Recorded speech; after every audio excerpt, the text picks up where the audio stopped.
lantaran lamun urang ibadah teu make ilmu acak-acakan,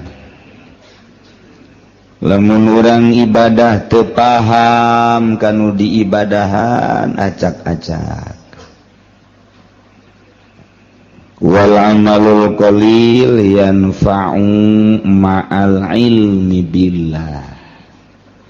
Amal nu saeutik pohara luar biasa manfaatna disertai nyaho ka Gusti Allah Subhanahu taala. Wal amalul katsir la yanfa'u ma'al jahli billah.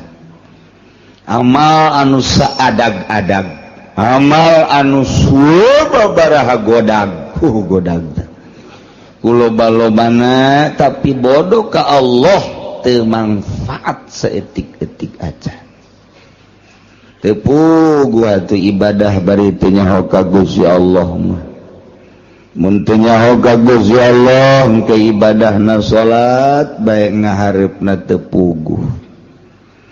Babacaanana diganti ku make bahasa Indonesia bisi teu ngartieun meureun Allah teh.